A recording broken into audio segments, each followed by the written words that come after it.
வணக்கம். புது புது அர்த்தங்கள் நிகழ்ச்சியில் உங்களை சந்திக்கிறதுல ரொம்ப மகிழ்ச்சி. இன்றைய நிகழ்ச்சியில் பங்கேற்பதற்காக எழுத்தாளர் ஞானி அவர்களும் தொழில்துறை ஆர்வலர் என்.எஸ். வெங்கட்ராமன் அவர்களும் நம்ம அரங்கத்துக்கு வந்திருக்கிறாங்க. வணக்கம்.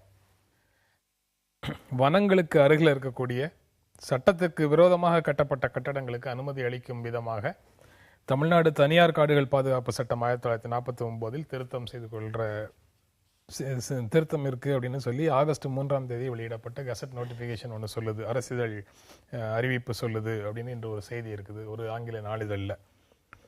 மலர்கள் கேட்டேன் வனமே தந்தனை அப்படின்னு சொல்லி சமீபத்தில் வந்த ஒரு திரைப்பட பாடல் நினைவுக்கு வருது. வனம் இப்போ வனங்களும் கொடுக்கப்படுகின்றன அப்படின்னு அந்த கட்டுரை முழுக்க சொல்கிறாங்க. ஞானி, இந்த செய்தியை நீங்கள் எப்படி பார்க்குறீங்க? இது ஏற்கனவே நகர்ப்புறங்களில் இருந்த அதே அணுகுமுறையை இன்றைக்கு வனங்களிலும் நீடிக்கப்படுகிறது. சட்டவிரோதமாக முதல்ல ஒரு குடியிருப்பை ஏற்படுத்தி விடலாம், அதன் பிறகு அதற்கு அங்கீகாரம் கொடுப்பது அப்படின்னு ஒரு தவறான ஒரு போக்கு தொடர்ந்து போய்கொண்டே இருப்பதை நாம் பார்க்கிறோம். நகரங்களுக்குள்ள கட்டடங்களுக்கு அந்த அனுமதி முதல்ல இருந்தது. பிறகு கடலோர பகுதிகளில் அதற்காக போடப்பட்டிருந்த விதிகளை மீறி இத்தனை மீட்டர் தூரத்துக்கு இருக்கக்கூடாது கட்டடம் என்ற விதியை மீறி இன்றைக்கு நீங்கள் சென்னையிலே பார்த்தீர்களானால் மெரினா கடற்கரையை பிறகு எடுத்துக்கொண்டார். அதுக்கு பிறகு இன்றைக்கு கொட்டிவாக்கம் சோழிங்கநல்லூர்லாம் விரிவடைந்திருக்கக்கூடிய குடியிருப்பு பகுதி எடுத்துக்கொண்டால் கடற்கரை ஓரமாக நீண்ட நெடுஞ்சாலையே கிடையாது. எல்லா இடங்களிலும் கடற்கரை துண்டிக்கப்பட்டிருக்கிறது. ஏன் துண்டிக்கப்பட்டிருக்கிறதுனால் குடியிருப்பு பகுதிகள் கடல் ஓரத்துக்கு மிக அருகில் இருக்கின்றன. இதில் என்னென்னா, அங்கே பாரம்பரியமாக இருந்த மீனவர் குடியிருப்புகள் அகற்றப்படுகின்றன. ஆனால் பெரும் முதலீடுகளோடு வரக்கூடிய தனியாருடைய முதலீடுகளெல்லாம் அங்கே வரக்கூடிய குடியிருப்புகள் அங்கீகாரம் அளிக்கப்படுகின்றன. இதே அணுகுமுறையை காடுகளில் நடக்க பார்க்கணும். வனங்களில் போகிற போது அடுத்து இது நடக்குது. இதன் அடுத்த கட்டமாக யார் மீது நடவடிக்கை எடுக்கப்படும் நீங்கள் பார்த்தீர்களானால் வனப்பகுதியில் இருக்கிற பழங்குடி மக்கள் மீது நடவடிக்கை எடுக்கப்படும். அவர்கள் காலமாக அங்கே இருக்கக்கூடிய பழங்குடியினர் குடியிருப்புகள் மீது நடவடிக்கை எடுக்கப்படும். ஆனால் இப்படி அத்துமீறி கட்டுகிறவர்களுக்கு அங்கீகாரம் அளிக்கப்படும். இது தொடர்ந்து அரசுகள் செய்து வருகிற ஒரு அராஜகம். அது ரொம்ப தெளிவாக தமிழ்நாடு தனியார் காடுகள் பாதுகாப்பு சட்டம் 1949 அதனுடைய பிரிவுகளில் ரொம்ப தெளிவாக அங்கே யார் விற்கிறதாக இருந்தாலும் சரி வாங்குறதாக இருந்தாலும் சரி அரசின் முன் அனுமதி பெற வேண்டும் அப்படின்னு எல்லாம் நிபந்தனைகள் இருக்கு.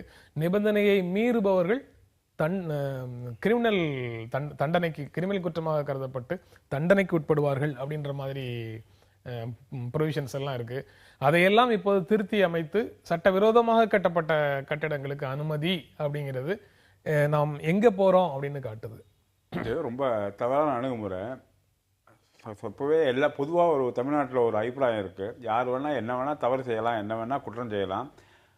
தமிழ்நாட்டில் இன்றைக்கி அதிகாரிகளையும் அரசியல்வாதிகளையும் அரசாங்கத்தையுமே விலைக்கு வாங்க முடியும்னு ஒரு தவறான எண்ணம். நான் ஒரு சின்ன உதாரணம் சொல்கிறேன், பெரிய இதுக்கெல்லாம் போக வேண்டாம். பெசன்ட் நகரில் ஒரு நடந்து வந்துக்கிட்டு இருந்தேன் முந்தானத்துக்கு சாயங்காலம். அப்போது ஹெல்மெட் இல்லாமல் ஒரு 5-6 பேரை போலீஸ்காரங்க பிடிச்சி வச்சுருந்தாங்க. சரிட்டு கொஞ்சம் அப்படியே நம்ம பார்க்கலாம் என்ன நடக்குதுன்னு பார்க்கலாம், தூரக்கம் வேடிக்கை பார்த்துட்ருக்கேன். இந்த 4 பேர் விடலை, ஒருத்தர் போனார் போலீஸ்காரர்கிட்ட. அவர் நான் ஐஜியோட கசின் சார் அப்படின்னாரு. அப்படின்னு மேலே பார்த்தாரு, கீழே பார்த்தாரு, இன்ஸ்பெக்டர் பார்த்தாரு. சரி போங்க சார்னு அவரை விட்டுட்டார். பாக்கி எல்லாரும் ஐஜிக்கெல்லாம் தெரியாத வானெல்லாம் நின்றுட்டு இருக்காங்க. அதான் இன்றைக்கி பிரச்சனை. இதில் இது ரொம்ப தவறு. அதாவது தெரிஞ்சிருக்க வேண்டிய அவசியமே இல்லை, காந்தி தெரிஞ்சிருந்தா போதும். இதில் என்னன்னா, இப்போ லேக் இருக்குன்னு வச்சுக்கோங்க. ஒரு லேக் இருந்துன்னா லேக்லேருந்து சர்டன் டிஸ்டன்ஸ் வரைக்கும் தொழிற்சாலை அமைக்கக்கூடாதுன்னு ஒரு சட்டம் இருக்குது, ரொம்ப அவசியமான சட்டம். அது மாதிரி சரணாலயத்தில் இருக்கக்கூடாதுன்னு இருக்குது, அதே மாதிரி ஃபாரஸ்ட்டில் இருக்கக்கூடாதுன்னு இருக்குது. எல்லாம் வயலேட் பண்ணி போய் கட்டுறாங்க. வயலேட் பண்ணி கட்டவுடனே அதை கண்மூடித்தனமாக இடிக்கணும். அதை ரெகுலரைஸ் பண்ணுறது ஒரு அரசாங்கமே குற்றவாளிகளுக்கு ஆதரவாக செயல்படுற மாதிரி ஒரு செயலாகுது. இது அரசாங்கத்தோட மரியாதை மதிப்பை இன்னும் ரொம்ப குறைவு. ரொம்ப தவறான அணுகுமுறை.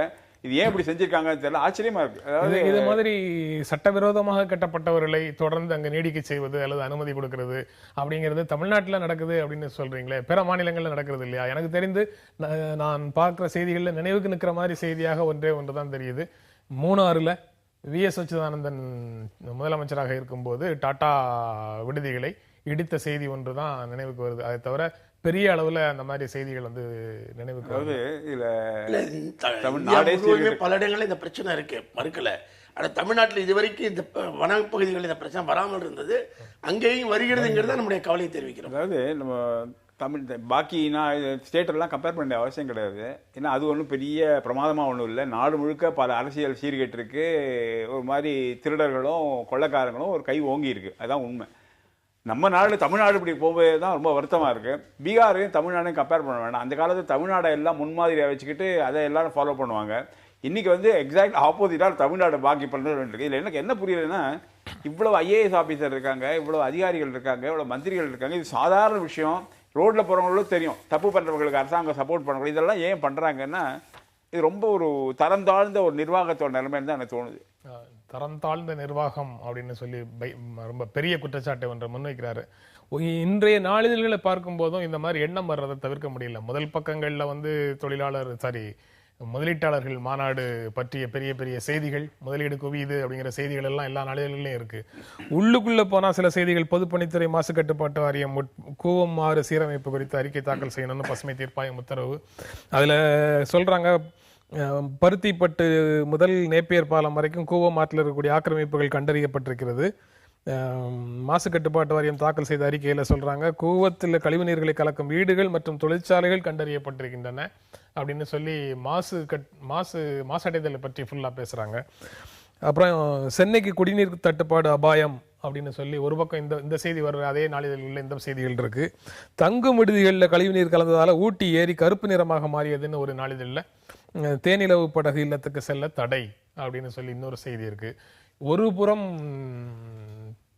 தொழில் முதலீட்டுக்கான முதலீடுகளை ஈர்க்கக்கூடிய முயற்சிகள் இருக்கிற அதை பிரமாதமாக சொல்லக்கூடிய செய்திகள் இருக்கக்கூடிய அதே நாளிதழ்களில் வேறு சில பக்கங்கள்ல இது போன்ற செய்திகள் இருக்கிறதையும் சேர்த்து எப்படி புரிந்து கொள்ள? இது அடிப்படை என்ன, வெங்கட்ராமன் சொன்ன போல தரம் தாழ்ந்த நிர்வாகம்ன்றது மட்டுமல்ல, தரம் தாழ்ந்த அரசியல், தரம் தாழ்ந்த அணுகுமுறைங்கிறது ஒரு பரவலாக இருக்கு. அதன் அடிப்படை அளவுகோல என்ன இருக்குன்னு பார்த்தீங்கன்னா, இன்று உடனடியாக பணம், இதுக்கு என்ன வழி, இந்த பாவுக்கு தவிர வேறு எந்த பார்வையுமே இருக்கிறதா தெரியல.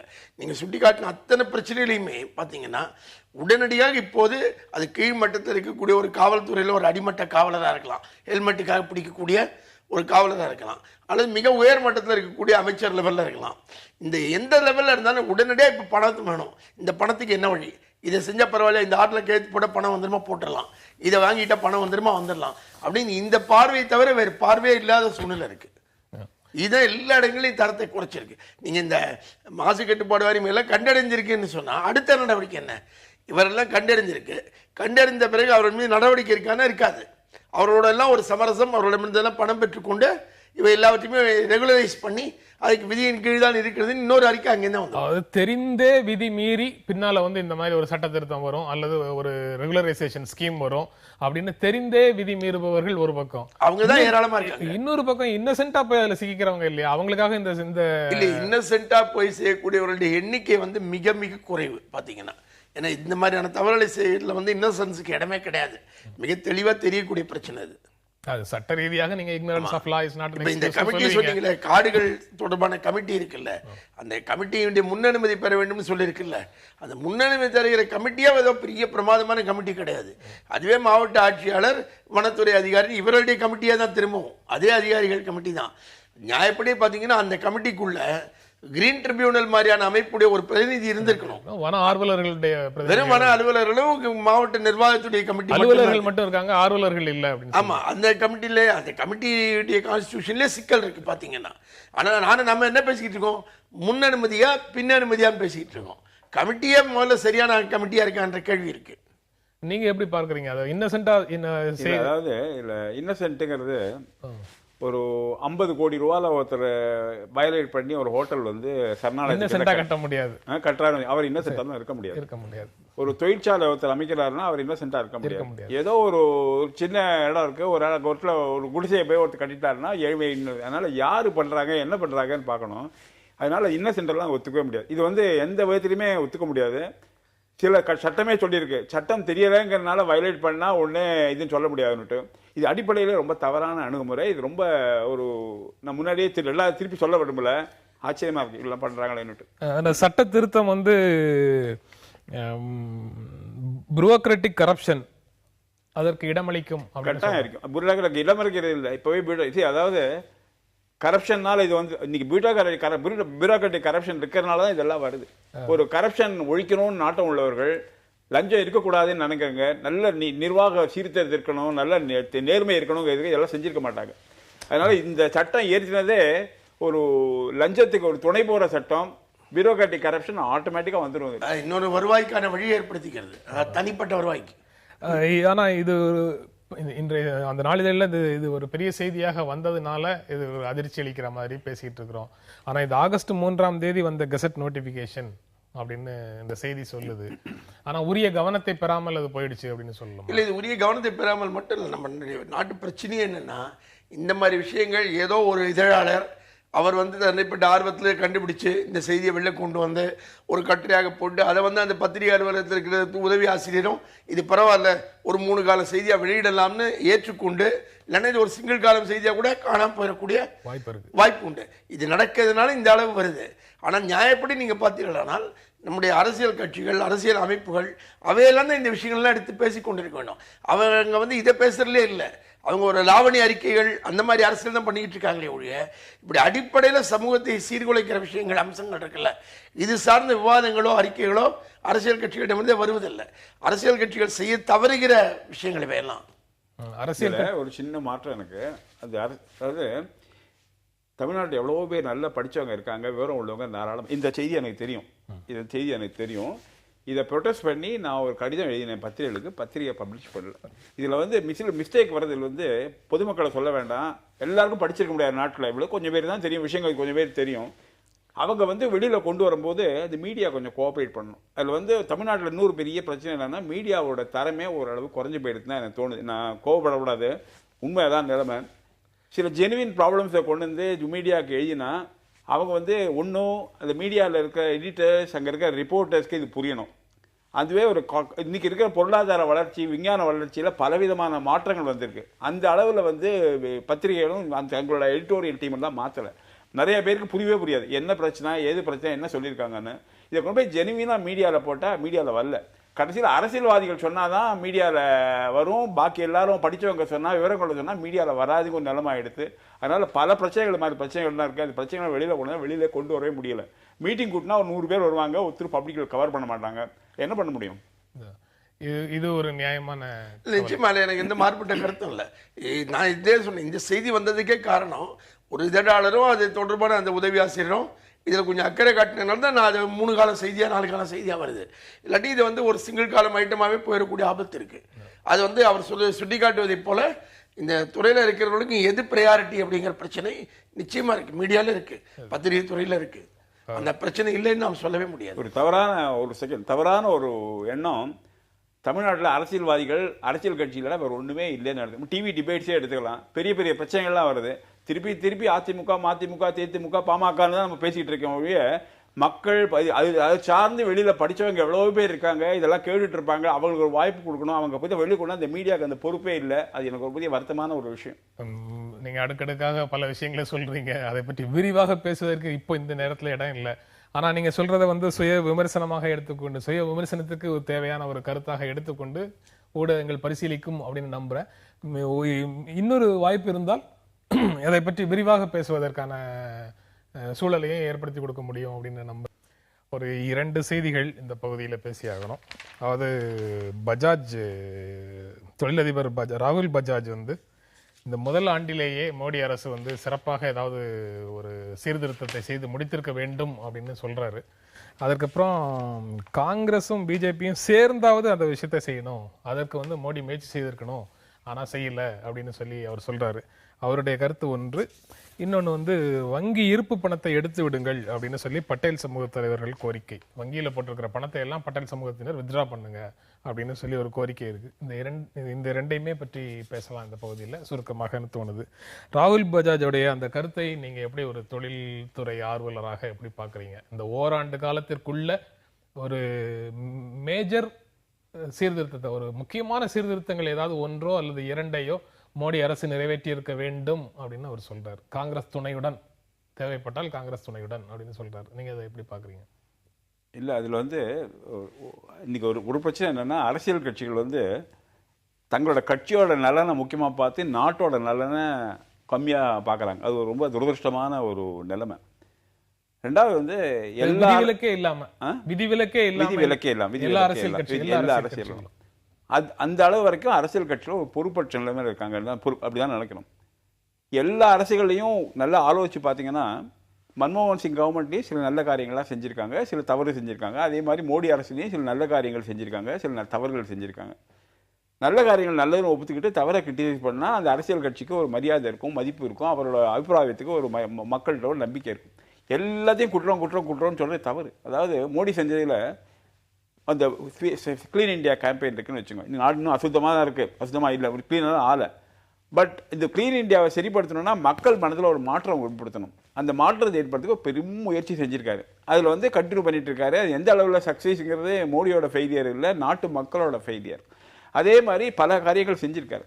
இப்போ வந்து முக்கியமான ஒரு சின்ன பணி நம்ம இதுக்கு இந்த போஸ்ட் ஆஃபீஸ் பேங்க்ஸ் இருக்கு இல்லையா, இப்போ போஸ்ட்மேன் இருக்காங்க, ஆதார் பணம் இருக்குது, எல்பிஜிக்கு பணம் வருது. முன்னாடி எல்லாம் பணமே வராது. இப்போ கரெக்டாக எல்லாரும் சொன்னாங்க, சார் போட்டவொடனே கரெக்டாக எல்பிஜி சிலிண்டர் பணம் என் பணம் எங்கள் பேங்க்கில் வந்துடுறதுன்னு. அதை பண்ண ஆரம்பிக்கிறார் இல்லையா, அது பெரிய மாற்றத்தை, கரப்ஷனை வந்து லோவர் லெவல் கரப்ஷனை பெருமளவில் குறைச்சிடும். ஒன்றும் இல்லை, போஸ்ட்மேன் இருக்கார். இப்போ வந்து நம்ம நேற்றுக்கு இந்த முதியோர் திட்டத்துக்கு ஒன்று வரும், 1000 ரூபா பணம் வரும். எங்கள் வீட்டில் ஒரு அங்கே கிடையுமா பணம் வருதான்னு, வந்துடும் சார்ண்ணே. எவ்வளோ கிடைக்கும்னு, 900 ரூபான்னு. ஏமா 1000 ரூபானா கொடுக்கணுன்னு, போஸ்ட்மேன் 100 ரூபா எடுத்துட்டு வாமா. நீ ஏமா 100 ரூபா அவர் கொடுக்குறேன்னு, நான் கொடுக்கல சார், அவரே எடுத்துட்டு கொடுத்துருவாரு, 900 ரூபா தான் கொடுப்பாருன்னு. ஏமா எழுத்து கேட்க முடியாதுன்னு கேட்டால் நான் இங்கே எழுதி போட்டுருவேன், வந்து பார்த்தேன் ஒருத்தர் இல்லை, அதனால் நான் போட்டு திருப்பி அமுச்சு விட்ருவேங்கிறாரு. எங்கள் பாட்டில் ஒரு 50 பேர் கிடைக்குது, 50 பேர் பணம் கொடுக்குறோம் சார், நாங்கள் படிச்சு கொடுத்துருக்கோம். நீண்ட இடைவேளைக்கு பிறகு மணி ஆர்டர் வாங்கினேன், ஆனால் எந்த காசும் கொடுக்கல அப்படின்னு சொல்லி நீங்கள் ஒரு செய்தியை பகிர்ந்து கொண்டிருந்தீங்க உங்கள் நண்பர்களோட. நான் எனக்கு அவர் வந்து 100 ரூபா கமிஷனாக கொடுக்குறத பற்றி சொல்கிறாரு. எனக்கு வந்து தொகையை 100 ரூபா தான். ஒரு பத்திரிகை அலுவலகத்துலேருந்து ஒரு கட்டுரைக்காக ஒரு 100 ரூபா மணி ஆர்டர் வந்தது. என்னிடம் அந்த தபால்காரர் எந்த கமிஷனும் கேட்கல, நானும் கொடுக்கல, அது தேவைப்படலை. ஆனால் அவர் வெங்கட்ராமன் சொல்கிற பிரச்சனை வந்து முதியோர் பென்ஷனில் பல ஊர்களில் இருக்கிற பிரச்சனை, நிச்சயமாக தொடர்ந்து இருக்கிற பிரச்சனை. அது தபால் துறையில் சில ஊழியர்கள், எல்லாரையும் நம்ம குற்றம் சொல்ல முடியாது, அந்த பிரச்சனை வந்துக்கிட்டு தான் இருக்குது. இப்போது பெருவாரியாக அது வந்து சில இடங்களில் கைதெல்லாம் நடந்திருக்கு, அதன் பிறகு அது தீர்க்கப்பட்டிருக்கு. நீங்க இந்த செய்தி எப்படி பாக்குறீங்க? காங்கிரஸோடு சேர்ந்தாவது சில சீர்திருத்தங்களை நடைமுறைப்படுத்த, அது வந்து ராகுல் பஜாஜ் சொல்றதுல வந்து நீங்க அவர் பார்வையிலிருந்து சரி இல்ல, அதை பார்வையிலிருந்து பார்க்கறது புரிஞ்சு கொள்ள முடியும். ஏன்னா புதிய பொருளாதார கொள்கையிலையோ சீர்திருத்தங்கள்லையோ காங்கிரஸுக்கும் பிஜேபிக்கும் இடையில எந்த வேறுபாடும் கிடையாது. இது ரொம்ப தெளிவா இருக்கு. ஒரு ஆட்சியை பிடிக்கணுங்கிறதுக்காக மன்மோகன் ஆட்சிக்கு எதிராக மிக கடுமையாக பாஜக பல விமர்சனங்களை வச்சு ஆட்சியை பிடிச்சாலும் பின்பற்றி கொண்டிருக்கிற கொள்கைன்னு பார்த்தீங்கன்னா அதே மன்மோகன் சிங் பின்பற்றின அதே கொள்கைகளை தான் பெருவாரியாக பின்பற்றி கொண்டிருக்காங்க. எந்த மாறுதலும் கிடையாது. ஸ்கீம்ஸ்லேருந்து எல்லாமே அதே தான். நீங்கள் பார்த்தீங்கன்னா எல்லாமே அதான் நடந்துகிட்டு இருக்கு. அப்போ ராகுல் பஜாஜ் மாதிரி ஒரு தொழிலதிபர் பார்வையிலேருந்து பார்த்தீங்கன்னா 2 பேரும் ஒரே விஷயம் தானே பண்ணிக்கிட்டு இருக்கீங்க, இன்னும் ஒன்றா வந்து எங்களுக்கு சாதகமாக செய்யலாம் இல்லையான்னு அவர் கேட்குறாரு. அதுதான் அந்த கேள்வியுடையது. ஆனால் இவர் சொன்ன மாதிரி ஒரு அரசியல் கட்சி தன்னலனுக்காக அப்படி ஒன்றா செஞ்சிட முடியாது, ஆனாலும் அவங்க செய்ய மாட்டேங்கிறாங்க. அதாவது ஒரு சிறிய வித்தியாசம் இருக்குது மன்மோகன் சிங் அரசுக்கும் மோடி அரசுக்கும். அதாவது கொள்கை இந்தியாவில் வந்து எந்த கட்சி பதவிக்கு வந்தாலும் ஒரு அளவுக்கு மேலே கொள்கையெல்லாம் மாற்ற முடியாது. ஏன்னா அடிப்படை பிரச்சனைகள் சரியாக இருக்கும். ஒரே வித்தியாசம், இந்தியாவினுடைய கொள்கைகளை மாற்ற முடியாது. இந்தியாவினுடைய கொள்கைகளை கொள்கையில ஒரு அளவுக்கு மாதிரி மாற்ற முடியாது. ஒரு சோசியலிசத்துக்கு சாதகமான முடிவுகள் மாதிரி தோற்றமளிக்கக்கூடிய முடிவுகளை இந்திரா காந்தி எடுத்துட்டு இருந்தாங்க. நரசிம்மராவ் வந்து டோட்டலா அதுல இருந்து வேறு திசைக்கு எடுத்துட்டு போகல. சோசியலிசம்ங்கிறது என்னங்கிறது வேற ஒரு டெஃபினிஷனு. எந்த ஒரு திட்டத்தை அரசாங்கம் ஏற்றினாலும் அடிப்படை மக்களுக்கு, தாழ்ந்தப்பட்டவர்களுக்கு அது என்ன இம்பாக்ட் இருக்குன்னு பார்க்கணும். அதில் ட்ரிக்கிள் டவுன் தியரின்னு சொல்லுவாங்க. அதாவது பெரிய தொழிற்சாலை வந்தால் தான் சிறியவர்களுக்கு வேலை கிடைக்கும். அதே அப்ரோச் தான் எல்லாம் பண்ணிட்டு இருக்காங்க மன்மோகன் சிங். இதில் என்ன ஒரே வித்தியாசம் மோடி அரசுக்கும் மன்மோகன் அரசுக்கும், மன்மோகன் அரசு செஞ்ச எல்லாத்துலேயும் லஞ்சமும் ஊழலும் போய் கையை விட்டு போயிடுது அரசாங்கத்தை விட்டு. மோடி அரசில் அந்த அளவு லஞ்சம் பெரிய அளவுக்கு. நான் வந்து தொழில் அளவு சொல்லிட்டு இருக்கேன், நான் இப்போ பண்ணிட்டு நான் வந்து குஜராத் நிறைய கம்பெனிக்கு ஒர்க் பண்ணிட்டு இருக்கேன், கவர்மெண்ட் ஒர்க் பண்ணிருக்கேன். ₹1 எனக்கு லஞ்சம் யாரும் ஒருத்தர் கேட்டதில்லை, நான் கொடுத்ததும் இல்லை. கோல் ஆக்ஷன்லாம் இருக்கு இல்லையா, இது பெரிய ரிமார்க்கபிள். கோல் ஆக்ஷனை வந்து இப்போ ஒரு பிரச்சனையும் இல்லாமல் நேர்மையாக பண்ணியிருக்காங்க, அது பண்ண முடியல. வித்தியாசம் வந்து மன்மோகன் அரசுக்கும் மோடி அரசுக்கும் உள்ளதில் வந்து அரசாங்கத்தில் ஒரு நம்பகத்தன்மையை கொஞ்சம் கூட்டியிருக்காங்க. தப்பு பண்ணுறவங்க பனிஷ் பண்ணுவாங்க, இன்னும் போகல, பாதி தூக்கம் தான் போயிருக்காரு, ஒரு பண்ண முடியாது. அதுதான் அடிப்படை வித்தியாசம். நேற்று புது அர்த்தங்கள் நிகழ்ச்சியில் பங்கேற்ற ஒரு விருந்தினர் சுமன் ஸ்ரீராமன் அவர் சொன்னாரு, அரசு மேல அவருடைய வருத்தம்னு அவர் சொன்னது எல்லாம் தப்பு பண்ணவங்க நிறைய பேரை குற்றச்சாட்டுகள்ல இருந்தும் வழக்குகள்ல இருந்தும் கூச்சமே இல்லாம அரசு விடுவிக்குது அப்படின்னு சொல்லி, அதுதான் எனக்கு அரசு மேல இருக்கக்கூடிய வருத்தம் அப்படின்னு சொல்லி. அது ஏராளமா நீங்க பாத்தீங்கன்னா அமித்ஷா உட்பட எல்லாரும் மேலேயும் வழக்குகள் இருந்திருக்கு. அந்த வழக்குக்காக நீதிபதியே மாத்திர அளவுக்கு உத்தரவு போட்டு யார் சாதகமான நீதிபதியோ அவரை கொண்டு வந்து உட்கார வைக்கிற அளவுக்கு எல்லாம் மோடி அரசாங்கம் பண்ணிக்கிட்டு இருக்கு. அது வந்து இந்த வெங்கட்ராமன் அக்கறை காட்டக்கூடிய பொருளாதாரத்துக்கு அப்பாற்பட்ட இன்னொரு துறை சார்ந்த பிரச்சனைன்னு ஒன்றா சொல்லலாம். ஆனால் அடிப்படையில் இந்த அரசில் வந்து ஊழலாம் நடக்கல, லஞ்சம் நடக்கலை அப்படின்னு அவர் சொல்கிறார் இல்லையா, அது வந்து ஒரு அருமையான கற்பனையாக தான் எனக்கு இருக்கு. ஏன்னா அவருடைய அனுபவத்திலேருந்து சொல்றேன் அப்படி இருக்கும்போது கற்பனைன்னு சொல்ல இல்ல, முடியுமா? பெருவாரியாக லஞ்சமோ ஊழலோ வந்து இப்போவும் தொடர்ந்து நடந்து கொண்டிருக்கிறது. ஆனால் எப்படி நடக்குது, எங்கே நடக்குதுங்கிற விஷயங்கள் இருக்குல்ல, அது இன்னும் முன்பை விட நேர்த்தியாகவும் திட்டமிட்டு தந்திரமாகவும் நடக்குது. அவ்வளவுதான். அடுத்த இன்னொரு செய்தி, இந்த வங்கி இருப்பு பணத்தை எடுத்து விடுங்கள் அப்படின்னு பட்டேல் சமூக தலைவர்களுடைய கோரிக்கை இருக்கு. அதை நீங்க எப்படி பார்க்குறீங்க? அதாவது அதோட சேர்த்து ரொம்ப குறுகலா நேரம் ரொம்ப குறைவாக இருக்கிறதுனால வரி சலுகை இடத்துக்கான முதல்கட்ட பட்டியல் விரைவில் வெளியிடப்படும் சொல்லும் போதே அருண்ஜேட்லி நிதியமைச்சர் சொல்றாரு, எந்த ஒரு நாடும் தங்களுடைய வளங்கள் எல்லாத்தையும் வங்கி கட்டமைப்புக்கு வெளியில இல்லாம கட்டமைப்புக்கு உள்ளே கொண்டு வர வேண்டிய அப்படின்னு சொல்றதுதான் சட்ட ரீதியான ரொம்ப முக்கியமான விஷயம். அவர் சொல்றது ரொம்ப முக்கியமான செய்தி. இது ஒரு நாளிதழில் ஒரு பக்கத்துல இருக்கு, அதுக்கு நேர் இந்த பக்கத்துல வங்கியில் இருக்கக்கூடிய அனைத்து பணத்தையும் எடுத்துருங்கன்னு சொல்லி பட்டேல் சமூகத்தினருடைய அவர் பட்டேல்கள் வந்து இப்போ ஒரு போராட்டத்தில் அவங்க இந்த குறிப்பிட்ட அமைப்பினர் ஈடுபட்டிருக்காங்க. அவங்க போராட்டத்துக்கு ஒரு வலிமைக்காக அவங்க இதை ஒரு எதிர்ப்பு மாதிரியா காட்டுறாங்க. மற்றபடி சட்ட விரோதத்தன்மை அதுல இது சட்ட விரோத பொருளாதாரத்தை சீர்குலைக்கணும் அப்படிங்கிற நோக்கம் வந்து தங்கள் கோரிக்கை கவனிக்கப்படுவதற்காக அவங்க வந்து இது மாதிரி அரசின் மீது நிர்பந்தத்தை செய்ய அவங்க கையில இருக்கிற ஆயுதம் பணபலம். அந்த பணபலத்தை பயன்படுத்த வேண்டும் நினைக்கிறாங்க. அந்த பணபலத்தை வச்சு பணபலம் இல்லாத சமூக வாழ்க்கையில இடஒதுக்கீடு கேட்கிறாங்க. அவங்க நியாயமான கோரிக்கைன்னு நினைக்கிற ஒண்ணு வலியுறுத்துவதற்காக அவர்கள் தங்களிடம் இருக்கிற பணபலம்ங்கிற ஆயுதத்தை பயன்படுத்த முயற்சி பண்றாங்க. ரொம்ப பொறுப்பற்ற ஒரு செயல். கடினமா அதை போட்டு ஒடுக்கணும். அதாவது இது அரகன்ஸ். அதாவது யார் வேணா பண்ணலாம் இல்லையா? இந்த மாதிரி எங்கிட்ட இதாக நான் ஒரு நல்ல தைரியமாக ஒருத்தர் இருக்காரு, நல்ல பலசாலியாக ஒருத்தர் இருக்காரு, இன்னொருத்தரவே பலான்னு அடிக்கிறாரு. ஏன் அடிக்கிறேன் கேட்டால் எங்கிட்ட பலம் இருக்கா, அடிக்கிறேன், வேணாம் திருப்பி அடிக்கட்டுமே, நான் நியாயமாக இது வந்து இதோட பொறுப்பு பட்டேலுங்கிறவங்களாம். அதாவது இது என்னன்னா, நம்ம ரிசர்வேஷனுங்கிற பாலிசியே டாப் சீட்டர்னு ஆங்கிலம் சொல்லுவாங்க. கண்ணா பின்னான்னு போய் இன்னைக்கு யாருக்கு ரிசர்வேஷன் இல்லைன்னு பார்க்கும்போது ஜாதி அடிப்படையில் பண்ணிட்டு இருக்கோம். அதில் ஐஏஎஸ் ஆஃபீஸர் இருக்காரு, ஐஏஎஸ் ஆஃபீஸர் ஷெட்யூல் காசாக இருந்தால் அவரோட மகனுக்கும் மகளுக்கும் எதுக்காக ரிசர்வேஷன் வேணும்? அவர் அதில் என்னன்னா வருமானத்துக்கும் ரிசர்வேஷனுக்கும் சம்மந்தம் இல்லாமல் பண்ணது அடிப்படை கோளாறு. அதை கொண்டு வரணும். இவங்க வந்து பட்டேல் வந்து எந்த இதில் கேட்கறாங்கன்னு ரிசர்வேஷன் வந்து பொருளாதார அடிப்படையில் கொடுக்கப்படல, சமூக அடிப்படையில் தான் அரசியல் சட்டத்தின் கீழே கொடுக்கப்பட்டிருக்கு. அரசியல் சட்டமே மிக தெளிவா இருக்கு. சமூக கல்வி ரீதியாகவும் சமூக ரீதியாகவும் அது பொருளாதார ரீதியாக அரசியல் சட்டமே அது மாற்ற வேண்டிய டைம் வந்துருச்சு. அதாவது 1 லட்சம் ரூபாய் மாத வருமானம் உள்ளவரை அந்த அளவு சம்பாதிக்கிறார் அவர் எப்படி நீங்க பேக்வர்டுன்னு சொல்ல முடியும்? அதான் அது பேக்வர்ட்னஸ்ங்கறத டிஃபைன் பண்றதுல அரசமைப்பு சட்டத்துக்கும் உங்களுக்கும் கருத்து வேறுபாடு புரிஞ்சுக்கலாம். அது இன்னும் பெரிய விவாதத்துக்கு பட்டேலுடைய கோரிக்கை இதோட சேர்த்து அவர் பட்டேலுடைய அந்த அறைகூவலை வந்து கண்டிச்சிட்டாரு. அறைகூவல் பொறுப்பற்ற அறைகூவல் கண்டிச்சிட்டார். உலக முதலீட்டாளர்கள் மாநாட்டில் நிர்ணயித்த இலக்கான 1 லட்சம் கோடி முதலீட்டை மாநாடு தொடங்குறதுக்கு முன்னாலேயே எட்டிவிட்டோம் அப்படின்னு சொல்லி நேற்று பேசும்போது முதலமைச்சர் ஜெயலலிதா பெருமிதத்துடன் குறிப்பிட்டார் அப்படின்னு இன்றைய நாளிதழில் செய்தி இருக்குது. 2 நாட்கள் நடைபெறும் மாநாட்டில் மேலும் முதலீடுகள் வரும் அப்படின்னு சொல்லி அவர் நம்பிக்கை தெரிவித்தார் அப்படின்னு செய்தி சொல்லுது. இந்த மாதிரியான முதலீட்டாளர்கள் மாநாட்டை ஒருவர் எப்படி புரிந்து கொள்ள வேண்டும் அப்படின்னு சொல்லி ஒரு அடிப்படையான ஒரு கேள்வியோட இன்றைய ஹிந்து நாளிதழில் ஒரு கட்டுரை இருக்கு. சஞ்சய் விஜயகுமார் எழுதின கட்டுரையில் முதல் வரியே அதான் இருக்கு. எப்படி இந்த மாதிரியான தமிழ்நாட்டினுடைய முதல் குளோபல் இன்வெஸ்டர்ஸ் மீட்டை நாம எப்படி புரிஞ்சுக்கணும், 1 லட்சம் கோடி முதலீடு அப்படிங்கிற செய்தியை நாம் எப்படி புரிந்து கொள்ள வேண்டும்ங்கிற கேள்வியோட தான் முதல்ல அந்த கட்டுரையை ஆரம்பிக்கிறாரு. எப்படி புரிந்து கொள்ளணும் அப்படின்னு நீங்க சொல்ல விரும்புறீங்க? இல்லை, ஒரு குளோபல் இன்வெஸ்டர்ஸ் மீட்டோ அல்லது தமிழ்நாட்டில் ஒரு தொழில் முதலீட்டை ஊக்குவிப்பதற்கு தொழிலதிபர்களை அழைத்து பேசுவது என்பதோ இதெல்லாம் ஒரு அரசு நியாயமாக எடுக்க வேண்டிய முயற்சிகள் தான். அதில் ஒன்றும் மாற்று கருத்து இல்லை. ஆனால் இது வந்து அந்த மாதிரியான அடிப்படைகளிலிருந்து எடுக்கப்படுதாங்கிறதா கேள்வி. இப்போ நடந்தது வந்து உதாரணமாக இந்த இருக்கக்கூடிய அதிமுக அரசு வந்து 4 ஆண்டுகளாக ஏற்கனவே இருந்துகிட்டு இருக்கு. இப்போ 5வது ஆண்டில் தேர்தலுக்கு 10 மாதம் முன்னால் தான் அவங்க இந்த குளோபல் இன்வெஸ்டர்ஸ் மீட்டை நடத்துகிறாங்க. இப்போ 4 ஆண்டு காலமாக இந்த அரசு குளோபல் இன்வெஸ்ட்மெண்ட்டுக்கு என்ன பண்ணிக்கிட்டு இருந்துச்சு? ஏன் இந்த மீட்டை வந்து ஆட்சிக்கு வந்த முதல் ஆண்டிலேயே ஏன் நடத்த முயற்சி பண்ணல? அந்த கேள்வியெல்லாம் இருக்குது. அப்போ இது தேர்தல் காலங்கிற ஒரு அடிப்படை விஷயமும், தேர்தலுக்கு 10 மாதம் முன்பாக நிறைய விஷயங்கள் தாங்கள் செய்வது போன்ற ஒரு தோற்றத்தை மக்கள் முன்னால் காட்டுவதற்கு இதெல்லாம் பயன்படுத்தி கொள்கிறது. அதாவது இந்த மாதிரியான நிகழ்ச்சிகள் நடத்த வேண்டிய தேவை என்பது வேறு, அது நடத்தப்பட வேண்டிய முறை என்பது வேறு. ஆனால் இப்போ நடத்தி கொண்டிருக்கிற நோக்கங்களும் வழிகளும் வேறு. இது அரசியல் தேவைக்காக அப்படி செய்யறாங்கன்னு நீங்க முழுக்க இப்போ தேர்தல் அரசியல் தேவைக்குன்னு சொல்றீங்க. அனைத்து இந்திய அண்ணா திராவிட முன்னேற்ற கழகத்துக்கு பலன் அளிக்கக்கூடிய ஒரு தேர்தல் சேவையில மத்திய அமைச்சர்கள் 2 பேர் வந்து அதிமுகவுடைய பிரச்சார பீரங்கி மாதிரி எப்படி பேசிட்டு போறாங்க?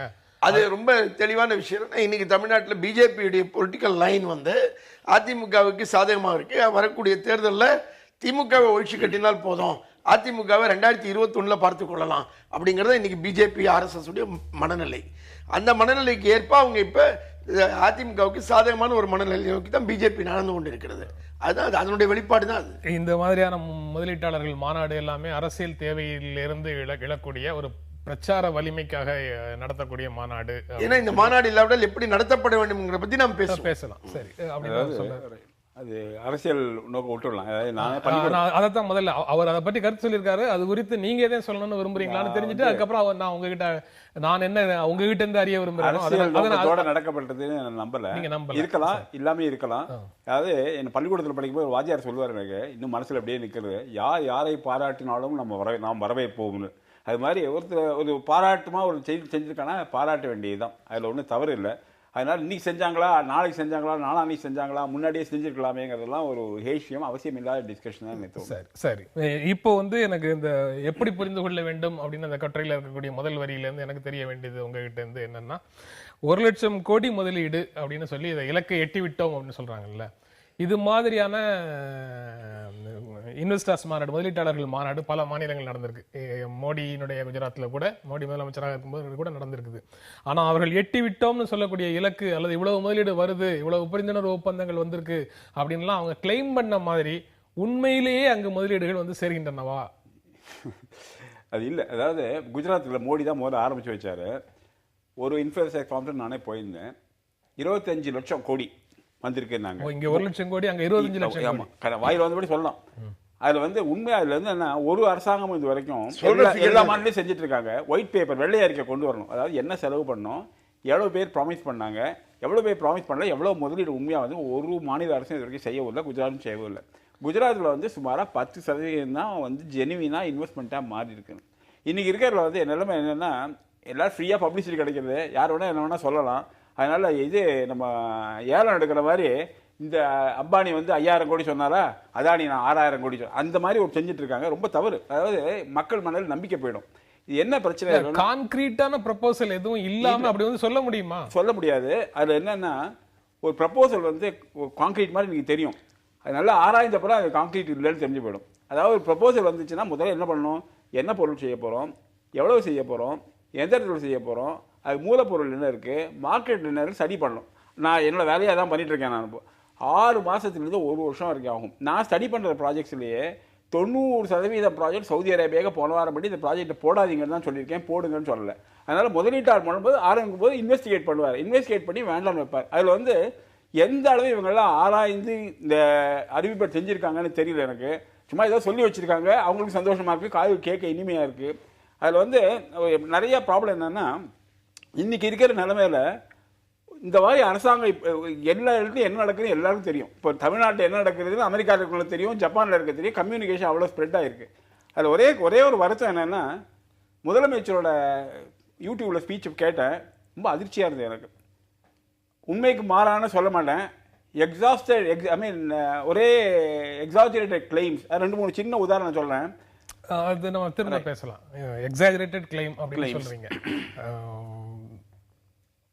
நீங்க. இப்ப அவர் சொன்னதை பற்றி நீங்க சொல்ல விரும்புறீங்க? அவர் வந்து ரியலைசேஷன் சொன்னதே தான் அவர் வேறு வார்த்தைகளை சொல்லிட்டு இருக்காரு. அவருடைய துறை சார்ந்த அவர் சொல்றாரு, வேறு வார்த்தைகளை சொல்லிட்டு இருக்காரு. அதாவது இதுல வந்து 1,00,000 கோடின்னு சொன்னா ஆக்சுவலா 1,00,000 கோடியில ஒன்றும் வரப்போறது இல்லை. மோடியுடைய குஜராத்திலேயே 10% தான் வந்துச்சுன்னு அவர் சொல்றாரு. அவர் பொதுவாக மோடியும் குஜராத்தையும் ரொம்ப ஆதரிக்கக்கூடியவர். என்ன அங்கேயே வந்து 10% தான் வந்துச்சுன்னு அவர் இந்த ஃபிகரை சொல்றாரு. அப்போ இங்கே என்னன்னு தெரியாது, யாருமே இதை பற்றி ஒயிட் பேப்பர் தரதில்ல, டீட்டெயில்ஸை ரிவீல் பண்ணுறதே இல்லை, டிரான்ஸ்பரன்சியே இல்லை இதை பற்றின்னு சொல்றாரு. எவ்வளோ இந்த மீட்டிங் செலவு பண்ணாங்க, எவ்வளோ பேர் வந்தாங்க, என்ன ப்ரப்போசல் கொடுத்தாங்க, எது கடைசியில் வந்து செஞ்சுன்னு எந்த விவரம் எந்த மாநில அரசுன்னு சொல்றதில்லன்னு சொன்னார், தமிழ்நாடு உட்பட. ஆக இது அவர் நான் சொன்ன சாராம்சம் என்ன, அப்போ ஏன் இதெல்லாம் நடக்குது, வேற நோக்கங்களுக்காக இது நடக்குது. அதான் அடிப்படையாக நான் சொன்ன விஷயம். ஆனால் என்னென்ன எப்படி நடந்துகிட்டு இருக்குங்கிறத அவர் சொல்லிட்டார், இப்படி தான் நடந்துகிட்டு இருக்குன்னு. இப்போ அடிப்படையாக அடுத்த கேள்வி, இன்வெஸ்டர்ஸ் மீட்டாக இது நடக்கலை, இது வந்து ஒரு திருவிழாவாக நடத்தப்படுது. இப்போ அவங்க வராங்க, குளோபல் இன்வெஸ்டர்ஸ் வந்தாங்கன்னா அவங்களோட தான் நீங்கள் உட்காந்து பேச போகிறீங்க, அவங்களோட தான் அதிகாரிகள் பேச போகிறாங்க. அவங்க யாரும் அந்த மீட் நடக்கிற சிட்டி ட்ரேட் சென்டரை விட்டோ அல்லது அந்த ஹோட்டல் அறையை விட்டோ வேறு எந்த இடங்களுக்கு அவங்க போகல. ஆனால் சென்னையில் 25 இடங்களில் மேடை போட்டு கிராமிய கலை நடனங்கள்னு ஒரு நடனம் நடக்குது. இதுக்கும் இந்த குளோபல் இன்வெஸ்டர்ஸ் மீட்டிங்கு என்ன தொடர்பு இருக்குது பார்த்தீங்கன்னா? இந்த குளோபல் இன்வெஸ்டர்ஸுக்கு வந்த அந்த பிரதிநிதிகள் எல்லாரும் ஊர்வலமாக ஒவ்வொரு இடமா அழிச்சு போகப்பட்டு 25 இடத்துலையும் கிராமிய நிகழ்ச்சிகளை பார்த்தார்களா? கிடையாது. அவங்களுக்கு இதுக்கு எந்த சம்பந்தமும் கிடையாது. இது வெறும் ஒரு அரசியல் திருவிழாவாக நடத்தப்படுகிறது. அதிமுகவுக்கு இந்த தேர்தல் நேரத்தில் இப்படி ஒன்று நடந்துகிட்டு இருக்குன்னு காட்டுவதற்காக. அப்போ எதுக்கு 25 இடத்துல இந்த கிராமிய கலை திருவிழா இப்போ நடக்குது இதோட ஒட்டி?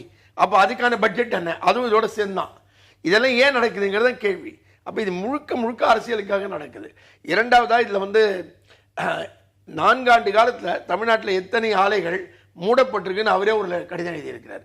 எல்லாருக்கும் நண்பர்கள் என்னை உட்பட பல்வேறு நண்பர்களுக்கு அவர் வந்து அதை மின்னஞ்சல் அனுப்பிக்கிட்டு இருக்காரு. ஏன்னா அவரே ஏற்கனவே சொன்ன மாதிரி இந்த மாதிரி கடிதங்களை எல்லாம் இன்னைக்கு பத்திரிகைகள் ஊடகங்கள் வெளியிட தயாராக இல்லை, அதான் உண்மை. ஆனால் அவர் தன்னுடைய கடிதத்தை வந்து அவருடைய 100-200 நண்பர்களுக்கு தான் அவர் அனுப்பிக்கிட்டு இருக்க வேண்டியிருக்கு. அந்த கடிதத்தை அவரே சுட்டி காட்டாரு தமிழ்நாட்டில் என்னென்ன ஆலையெல்லாம் மூடப்பட்டிருக்குன்னு, குறிப்பாக அவர் சார்ந்திருக்கக்கூடிய கெமிக்கல் இண்டஸ்ட்ரீஸில் என்னெல்லாம் மூடப்பட்டிருக்குன்னு சொல்லியிருக்காரு. அப்போ ஒரு பக்கம் மூடப்பட்டிருக்கு, இன்னொரு பக்கம் ஒரு பெரிய இண்டஸ்ட்ரியல் கிளைமேட் இருக்குன்னா எப்படி வந்துகிட்டு இருக்கு? என்ன இண்டஸ்ட்ரியல் கிளைமேட் இருக்கு? எனக்கு நீங்க சொல்றதுல என்ன சந்தேகம்னா, இன்று இருக்கக்கூடிய சூழல்ல, தொழில்நுட்ப சூழல்ல இங்க என்னென்ன காரணங்களுக்காக என்னென்ன ஆலைகள் மூடப்பட்டிருக்கின்றன அப்படிங்கிறது முதலீட்டாளர்களுக்கு தெரியாம நிச்சயமா தெரியும். அதான் அவர் சொன்னதே அதான். நல்லா தெரிஞ்சிருக்கும் போது எப்படி வந்து இந்த மாதிரி இல்ல இது வந்து எல்லாரும் ஒன்றாக சேர்ந்து நடிக்கிற ஒரு அருமையான நாடகம், அவ்வளவுதான்.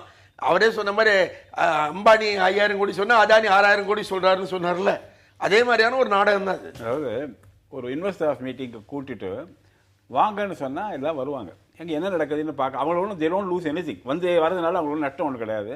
பார்க்குறாங்க, சரி ஏதாவது ஆஃபர். ஏன்னா எல்லா முதலீட்டாளரும் உலகம் முழுக்க எங்கே முதலீடு வாய்ப்புகள் இருக்குன்னு தேடிட்டு இருக்காங்க.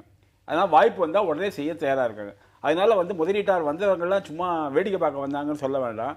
அவங்க வந்திருக்காங்க, ஏதாவது ஆர்வம் இருந்தால் வாய்ப்பு இருந்தால் செய்ய முடிந்தால் செய்யலாங்கிறது இருக்குது. அந்த அனௌன்ஸ் பண்ணுற சிஸ்டம் இருக்குது இல்லையா, அவங்க வந்து முதலமைச்சர் சொல்கிறத கேட்டுட்டு என்ன செய்யணும்.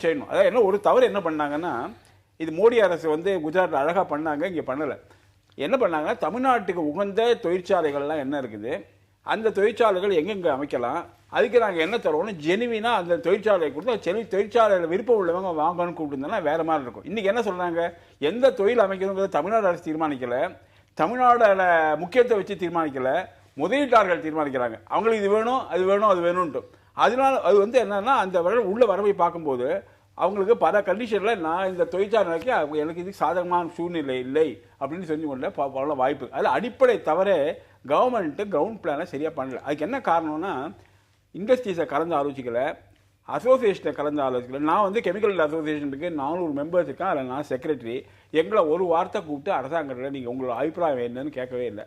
அவங்க கேட்காட்டா கூட எங்கள் கடமையை செய்யணுங்கிறதுக்காக நாங்கள் எல்லாம் சேர்ந்து ஒரு 20 பேர் சேர்ந்து கமிட்டி போட்டு இதெல்லாம் செய்யணும் அப்படின்னு போட்டு அரசாங்கத்துக்கு அமைச்சோம், பதில் கூட வரல. கடைசியில் என்ன ஆயிடுது, இந்த ஹோல் எக்ஸசைஸை சில மந்திரிகளும் சில ஐஏஎஸ் ஆஃபீஸர்களும் சேர்ந்து கொஞ்சம் அவங்களுக்கு தெரிஞ்சவங்க பண்ணியிருக்காங்க. இன்றைக்கி இருக்கிற நிலைமையில் வந்து மந்திரிகளும் ஐஏஎஸ் ஆஃபீஸர்களும் தமிழ்நாட்டில் தொழில் நிறுவனம் உள்ளே என்ன நடக்குதுன்னு தெரியாது.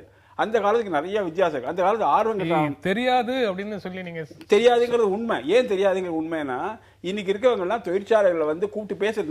நான் ஒரு செக்ரட்டரி அசோசியேஷனுக்கு 400 மெம்பர்ஸ் இருக்காங்க, எங்களை வந்து கலந்தே ஆலோசிக்கல, எங்கள் பிரச்சனை என்னன்னு அவங்களுக்கு தெரியாது. அதுதான் ப்ராப்ளம். என்ன அந்த காலத்துக்கு நிறைய வித்தியாசம் இருக்குது. ஆர் வெங்கட்ராமன்லாம் முதல்ல சீஃப்ல இருந்தபோது அவங்க இந்த செக்ரட்டரி, அவங்கள பேர் சொல்ல விரும்பலை, அவங்கெல்லாம் தினமும் இண்டஸ்ட்ரிக்கு போங்க. இன்றைக்கி வந்து என்ன ஆச்சு, செக்ரட்டேரியட்டில் இண்டஸ்ட்ரி செக்ரட்டரி அது தொழில வரா காத்தால ஃபைலை அப்படி இப்படி தள்ளி போட்டுருவாங்க, சாயங்காலம் எழுந்து போயிடுறாங்க. அப்படி பிரச்சனையை யாரும் கொண்டு போனால் தீர்மானம் பார்க்குறாங்களோடைய புது பிரச்சனை என்னன்னு பார்க்கறது இல்லை. அதெல்லாம் பெரிய குறைபாடு. இல்லை, அவர் ஐயா வந்து ஒரு விஷயம் சொன்னார், கிரவுண்ட் ஒர்க் பண்ணலை அப்படின்னு ஒன்று சொன்னாங்கல்ல, அதெல்லாம் ஒரு பகுதியை சொன்னார். அதாவது தொழிலதிபர்களை தமிழ்நாட்டில் இருக்கக்கூடிய பல்வேறு தொழிலாளி நடத்திக்கிட்டு இருக்கவங்கள இவங்களோட என்ன பிரச்சனை என்ன செய்யணுங்கிற பற்றிலாம் விவாதிக்கலை, கேட்கலன்னு சொன்னார் கிரவுண்ட் ஒர்க். அண்ட் இன்னொரு 2 பகுதி இருக்குது, அதையும் செய்யலைங்கிறது நம்ம பார்க்கணும். ஒரு சிறந்த தொழில் சூழல் இருக்க வேண்டுமானால் தொழிலாளர் சூழல் இருக்கணும். அப்போ தமிழ்நாட்டில் இவ்வளவு மேஜர் ட்ரேட் யூனியன்ஸ் இருக்குது. இந்த அரசாங்கம் கடந்த 4 ஆண்டுகளில் என்னைக்காவது எல்லா ட்ரேட் யூனியன் லீடர்ஸையும் கூப்பிட்டு தமிழ்நாட்டில் தொழிலாளர் நிலைமையை பற்றி டிஸ்கஷன் நடத்தியிருக்கா? ஒரு தொழிலாளர் சந்திப்பு நடந்திருக்கா பாருங்க. ஒரு தொழிற்சங்க பிரதிநிதிகளை கூப்பிட்டு என்ன இஷ்யூஸ் இருக்கு, என்ன நீங்க டிமாண்ட் பண்றீங்க, என்ன சால்வ் பண்ண வேண்டியிருக்கு, என்ன மாதிரியான பைபார்ட்டேட் டாக்ஸ் நடத்த வேண்டியிருக்கு, இதை பற்றி அரசாங்கம் ஏதாவது ஒரு இனிஷியேட்டிவ் எடுத்திருக்கா? கிடையவே கிடையாது. அப்ப தமிழ்நாட்டில் இவ்வளவு பெரிய தொழிற்சங்கங்கள் எல்லா துறைகளிலும் இருக்கும்போது அந்த பிரதிநிதிகளோடும் உரையாடல் கிடையாது. 3வது அம்சத்துக்கு வருவோம். சென்ற ஆண்டு பட்ஜெட்ல நினைக்கிறேன் முதலமைச்சர் அறிவிச்சாங்க 1 லட்சம் இளைஞர்களை ஸ்கில்டு ஒர்க்கர்ஸ் ஆக்கிறதுக்கு ட்ரைனிங் பண்ண போறோம்னு. போன பட்ஜெட்ல அறிவிச்ச ஸ்கீம் அது. 1 லேக் ஒர்க்கர்ஸ்.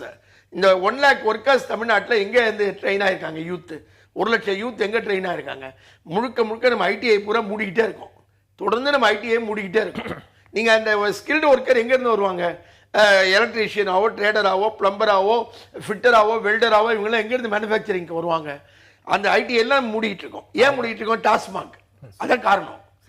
தமிழ்நாட்டில் இப்போ இந்த இண்டஸ்ட்ரீஸ் பூரா திறந்தா நீங்க ஹூண்டாய் போய் பாருங்க, ஃபோர்டு போய் பாருங்க, புதுசா வரக்கூடிய சின்ன சின்ன கம்பெனிகள் வரைக்கும் போய் பாருங்க, சாதாரண கேட்டரிங் யூனிட் வரைக்கும் போய் பாருங்க. நான் இப்போ தமிழ்நாட்டில் சின்ன கிராமங்களுக்கெல்லாம் போயிட்டு வந்தேன். எல்லா இடங்கள்லையும் நேபாளத்துலேருந்து, பீகார்லேருந்து, ஜார்க்கண்ட்லேருந்து இளைஞர்கள் வந்து வேலை பண்ணிட்டு இருக்காங்க. தமிழ் இளைஞர்களே இல்லை. எங்க அவங்கெல்லாம்?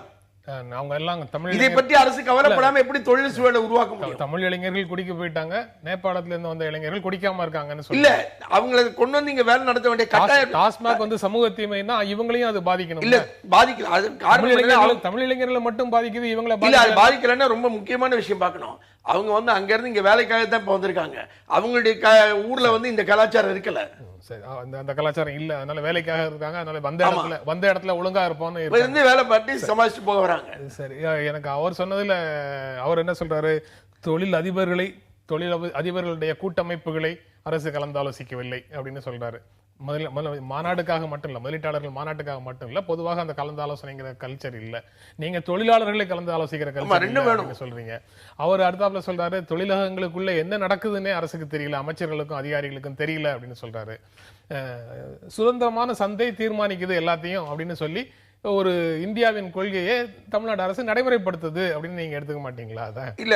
அப்ப அரசாங்கத்துக்கு இந்த வேலையே இல்லையா? சுதந்திரமா சந்தையை தீர்மானிச்சுட்டு இன்வெஸ்ட்மெண்ட் அதுவே கொண்டு வந்துக்கும், அதுவே பார்த்துக்கும். அரசாங்கம் எதுக்கு ஒரு மீட்டிங் நடத்தணும்? அரசாங்கத்துக்கு எந்த இன்டர்வென்ஷனுமே வேண்டாமே. அப்ப அரசாங்கம் எதுக்கு இந்த இன்டர்வென்ஷன் மட்டும் பண்ணணும்? நீங்க சொல்றபடி சுதந்திரமான சந்தைன்னா அரசாங்க தலையீடு எதுவுமே வேண்டாமே. அரசாங்கத்தினுடைய தலையீடு எதுவும் வேண்டாங்கிறத தான் தொழில் அது யாருமே ஏற்றுக்கொள்ளலையே. நீங்க ஏற்றுக்கல, யாருமே ஏற்றுக்கொள்ளல. அவர்கிட்ட தான் கேட்கணும். நம்ம நிகழ்ச்சி நிறைவு செய்ய வேண்டிய இடத்துல இருக்கிறோம். அரசாங்கத்தினுடைய தலையீடு இல்லாமல் சுதந்திரமான சந்தையை எல்லாவற்றையும் தீர்மானித்துக் கொள்ற விதத்துல தொழில்துறை கொடுக்கப்படணும் அப்படிங்கிறது உங்களுடைய கருத்தா? அப்படின்னு அரசாங்கம் வந்து அரசாங்கம் இடைபெற வேண்டியது முக்கிய அவசியம். அவசியம். ஏன் அவசியம்னா நம்ம நாட்டை பொறுத்த வரைக்கும் 30% அந்த இடையீடு வந்து தொழிலாளர்களுக்கு சாதகமாக இருக்கு. செய்யற தொழில் வந்து நாட்டு மக்களுக்கு உபயோகமா இருக்கணும்ங்கறத என்ஷூர் பண்ண வேண்டியது, நாட்டு மக்களுக்கு உபயோகமா இருக்கணும்ங்கறத நாட்டு மக்களுக்கு உபயோகம் அப்படின்னு தொழில் அதிபர்கள் சொல்லும் விதமாக சொல்ற விதத்துல அரசின் தலையீடு இருக்கணும். அது தொழிலாளர்களுக்கு சாதகமான தலையீடாக இருக்கக்கூடாது, பொதுமக்களுடைய நலனுக்காக அரசு வந்து தலையிடக்கூடாது. எந்த திட்டம் நிறைவேற்றும் போது டெசிஷன் எடுக்கும் போதும் முதலமைச்சர் முதல்ல பார்க்க வேண்டியது என்ன, தாழ்ந்த மக்கள், வறுமை கோட்டுக்கு அவங்களுக்கு மேல இவங்க என்ன இம்பாக்ட் வரும்னு பார்க்கணும். சரி, பெரிய தொழிற்சாலை ஆரம்பிக்கிறேன்னா சரி ஆரம்பிங்க, பெரிய கார் ஃபேக்டரி போடுங்க, 4000 கோடி முதலீடு பண்ணுங்க, பண்ணி கடைசியில் குப்பனுக்கும் சுப்பனுக்கும் என்ன உதவி வேணும்னு பார்க்கணும். அது வரப்போறது இல்லைன்னா தடை செய்ய வேண்டியது அரசாங்கத்தை கடமை. நம்ம நாட்டில் வந்து 30% மக்கள் வறுமை கோட்டு கீழே இருக்காங்க. அவங்கள மேலே கொண்டு வரது அரசாங்கத்தோட கடமை. அரசாங்கத்தோட உபதவி இல்லாமல் பண்ண முடியாது.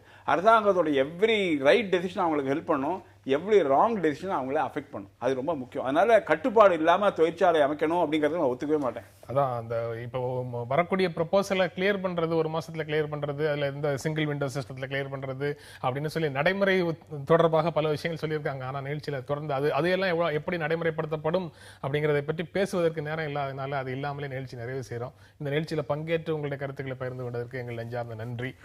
மீண்டும் சந்திப்போம். நன்றி, வணக்கம்.